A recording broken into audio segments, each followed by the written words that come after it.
મહત્વપૂર્ણ સમાચાર મળી રહ્યા છે તેની ઉપર નજર કરીએ ત્યારે ઓપરેશન ગંગાજળ હેઠળ વધુ એક અધિકારી ઘર ભેગા થયા છે। ગુજરાતના વિદ્યુત નિરીક્ષક એ.બી. ચૌધરીને મુખ્યમંત્રીએ સીધા જ ઘર ભેગા કર્યા। ત્યારે ક્લાસ 1 અધિકારીની કારમાંથી 5.51 લાખ અને ઘરમાંથી 1.76 કરોડ મળ્યા હતા।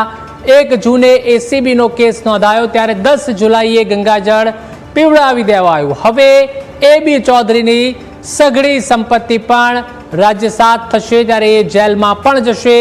રૂપાણી સરકારના જીએલડીસીના એમડી શ્રી કનૈયાલાલ દેત્રોજા પછી આ સૌથી મોટો કેસ છે।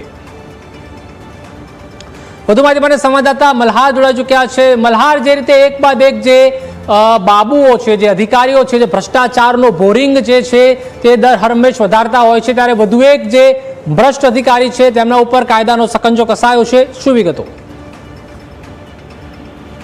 ચોક્કસથી પ્રતિફળ નજર કરીએ તો રાજ્યમાં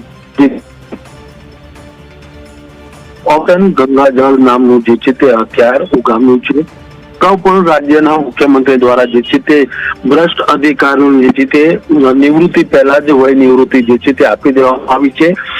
અત્યારે જે રીતે આ કિસ્સો સામે આવ્યો છે, એટલે કે 1 જૂને જે રીતે વિદ્યુત નિરીક્ષક સામે જે છે તે એસીબીની ફરિયાદ દાખલ થઈ હતી અને 10 જુલાઈ સુધીમાં, એટલે કે એટલા ગાળામાં એની તમામ તપાસો પૂર્ણ કરીને જે છે તે મુખ્યમંત્રીએ સ્પષ્ટ સૂચના આપી દીધી છે કે આ કર્મચારીને તાત્કાલિક ધોરણે જે છે તે નિવૃત્તિ આપી દેવામાં આવે। એટલે કે સરકારની સૂચનાથી હવે અધિકારી જે છે એ.બી. ચૌધરી તેમને જે છે તે હવે નિવૃત્તિ આપી દેવાની છે ને હવે તેમની ખાતાકીય તપાસ સહિત અન્ય તપાસો જે છે તે હાથ ધરવામાં આવશે। પ્રતિભાલ મલ્હાર, માહિતી બદલ